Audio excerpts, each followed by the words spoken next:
because of you. We're here because you were there.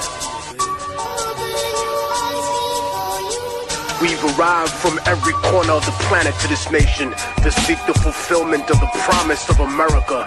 We were promised a better life in our home countries, where we were told that privatizing water and electricity would make things run more efficiently. Instead, the quality remained almost the same, and the price was increased until it became an unaffordable luxury.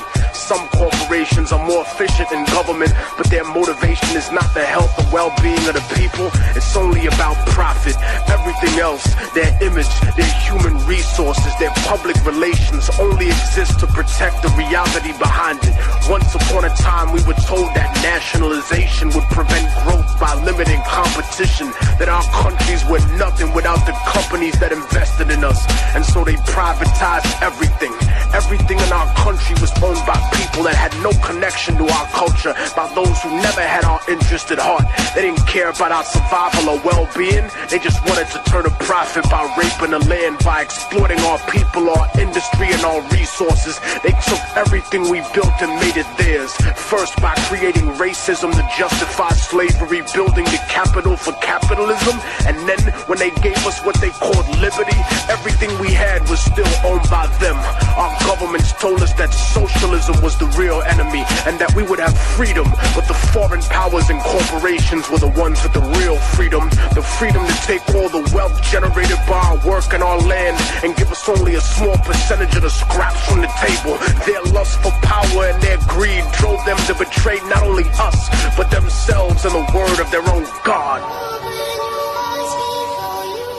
And while some used missionaries and donations to offset this abuse, other countries and companies were blatant with their crimes, using war, disease, and sanctions that killed millions. They supported corrupt governments that were almost like the old slave masters in their repression of the people, because their loyalty was to those who enabled them, installed them, and kept them in power. They became the bastard children of American industry, kleptocracies, governments of thievery. They protected the corporations and went to war against their own people to preserve those profits. The puppet rulers were given billions of US tax dollars to fund civil wars, right-wing death squads, execute political dissidents, sympathetic clergy, and even overthrow democratically elected governments. And so the age of revolution began again.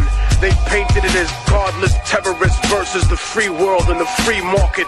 But the free market has never been free, because the market does not regulate itself. It is manipulated like a puppet, and it survives because of its image. Destroy the image and the enemy will die. Such is the same in the rap industry, for the major label superpowers treat the underground like the third world. When they need new assets, new artists to prostitute or sign and put on the shelf to use their songs. When they needed new concepts, music, and publishing to steal from producers, they came to the underground, to the third world. They took our culture, our property, and our industry, and our resources, even using our own people to help them exploit us. But behind the mask of efficiency they claim that we need to succeed, they're no better than us. Their economic advertisement was always a lie. A few got rich, but most were given an illusion of wealth, almost as if it was designed for failure. Opportunity comes at the price of the soul in the music. So remember what they are underneath the fancy architecture. Glitter and rented jewelry, the cars, the IMF loans, the seeds with suicide genes, 20-year contracts and oil blood money. Build your defenses, my independent brothers and sisters. They'll stop at nothing to get what they want. They paint the third world underground as savage and backward, but the superpowers are no less corrupt. They've just learned to disguise it better, cause they fix elections too. They embezzle tax money, they go to war for resources, they fund terrorism for their own benefit. And when there's enough at stake, history's taught us that they'll even assassinate their own presidents.